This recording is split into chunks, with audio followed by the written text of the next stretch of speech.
politicians spent trillions, killed millions, and made billions for themselves in Iraq and Afghanistan. Now they're leading us into World War III.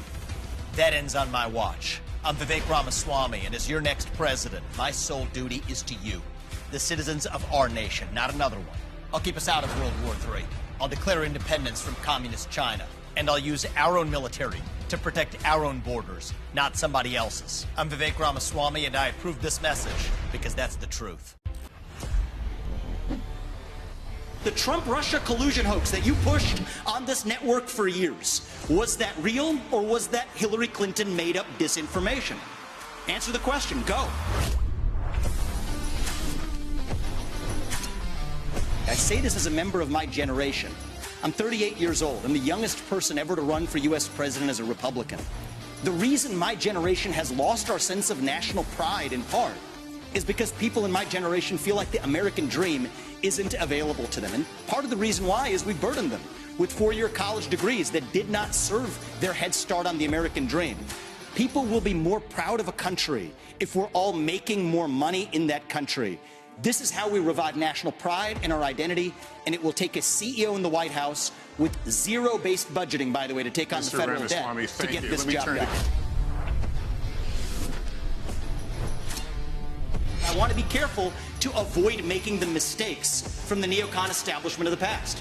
Corrupt politicians in both parties spent trillions, killed millions, made billions for themselves in places like Iraq and Afghanistan, fighting wars that sent thousands of our sons and daughters, people my age, to die in wars that did not advance anyone's interests, adding $7 trillion to our national debt. And Joe Biden sold off our foreign policy. Joe Biden's son, Hunter Biden, got a $5 million bribe from Ukraine. That's why we're sending $200 billion back to that same country. The fact of the matter is the Republican Party is not that much better. You have the likes of Nikki Haley, who stepped down from her time at the UN. Bankrupt or in debt was her family. Then she becomes a military contractor. She joins the board of Boeing and otherwise, and is now a multimillionaire. So I think that that's wrong when Republicans do it or Democrats do it. That's the choice we face. Do you want a leader from a different generation who's going to put this country first? Or do you want Dick Cheney in 3-inch heels? All right, Mr. In which case, we've got two of them on stage tonight. Weigh in on this, Sure. ways that you can improve people's financial condition in the short term. Right, and as a CEO, the economic question is core to my vision and policy prescription for this country. Increase the supply of everything. It's the law of supplies and demand. Increase the supply of energy. That brings down the cost of energy, grows the economy. Drill, frack, burn coal, embrace nuclear. Increase the supply of labor in this country.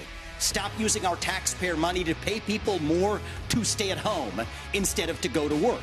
Increase the supply of housing. People don't talk about this one in the Republican Party. The land use restrictions are constricting the supply of housing. That's making housing more expensive for ordinary Americans across this country. So that's the true answer. And I think it takes a CEO in the White House who actually understands this to get this done. Because Americans at home, they know the Bidenomics is a lie.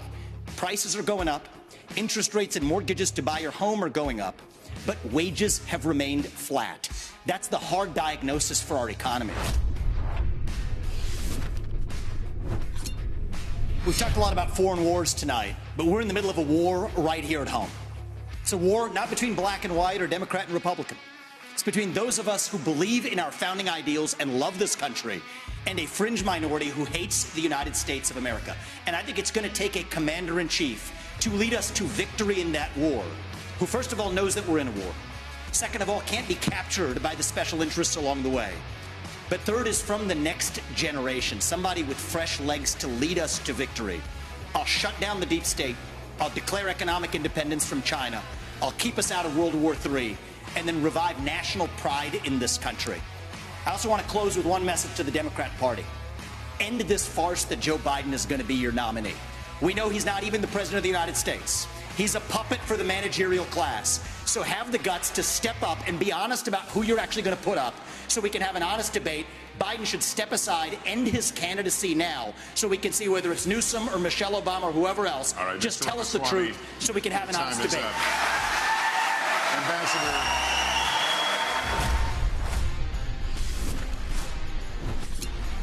I think there's something deeper going on in the Republican Party here, and I am upset about what happened last night.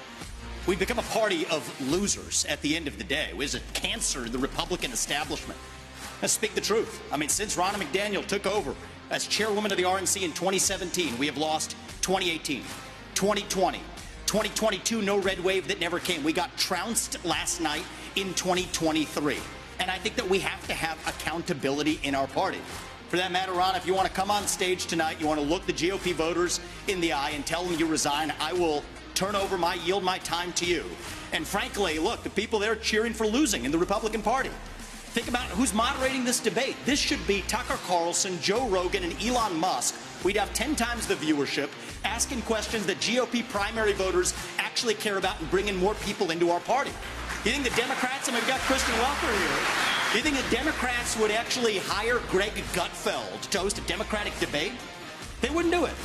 And so the fact of the matter is, I mean, Kristen, I'm going to use this time because this is actually about you in the media and the corrupt media establishment. Ask you, the Trump-Russia collusion hoax that you pushed on this network for years, was that real or was that Hillary Clinton made-up disinformation? Answer the question. Go. Mr. Roberts. This is how we get our country back. We need accountability because this media rigged the 2016 election. They rigged the 2020 election with the Hunter Biden laptop story. Mr. Ramaswamy, and they're going to rig this election. Your time is up. Accountability. Let me turn to That's Governor Christie.